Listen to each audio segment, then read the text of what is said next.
ఓం గురుభ్యో నమ. ఓం నమ శివాయ.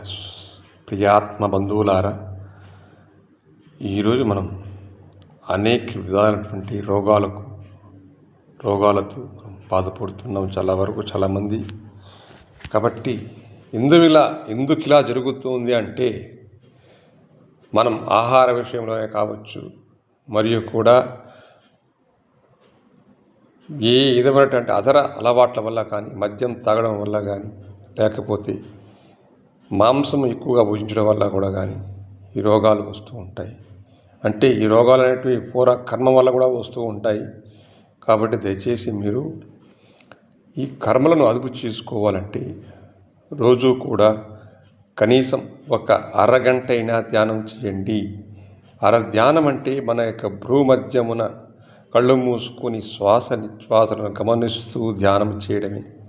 ఇలా చేయడం వల్ల ఇడా పింగళాసున్న ఆ 3 నాడులు కూడా ఏకీకృతమై ఈ యొక్క భ్రూమధ్యం ఉన్నటువంటి యొక్క ఆజ్ఞాచక్రము ద్వారా కలిసినప్పుడు మనకు ఈ యొక్క కర్మలు అనేటువంటివి కాలిపోతూ ఉంటాయి. కాబట్టి దయచేసి కూడా మీరందరూ కూడా ప్రతిరోజు స్నానం చేసిన వెంటనే ఒక గంట సేపు ధ్యానము చేయండి. కళ్ళు మూసుకొని ఏదో ఒక భగవన్నామం చెప్తూ మీ యొక్క శ్వాసను గమనించండి. అంటే మీరు చెప్తూ ఉంటారు, స్వామి నేను ధ్యానంలో కూర్చున్నాను, చాలా వరకు ఆలోచనలు వస్తూ ఉంటాయి.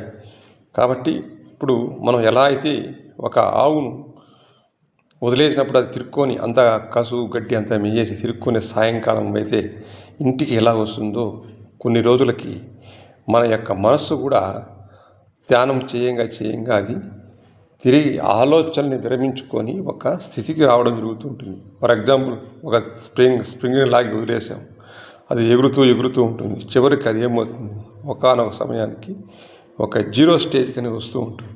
అవునాక అలానే మనం కూడా మన యొక్క ఆలోచనలు తగ్గించుకోవాలంటే ధ్యానం చేయాలి. అందుకే చెప్తారు, ధ్యానం సముపార్జితం జ్ఞానం. అంటే ధ్యానం అనేటువంటిది జ్ఞానాన్ని సంపాదిస్తుంది. ఎవరైతే ధ్యానం చేస్తూ ఉంటారో వాళ్ళకి జ్ఞానం కలుగుతుంది అన్నమాట సత్యం. కాబట్టి ఈ యొక్క ధ్యానాన్ని మీరు చేసినట్లయితే తప్పనిసరిగా మీరు జ్ఞానాన్ని పొందుతారు అన్నటువంటిది సత్యం. కాబట్టి మీరంతా కూడా ధ్యానము చేయండి. ప్రతిరోజు కనీసం ఒక అరగంటైనా గంటైనా ధ్యానము చేయండి.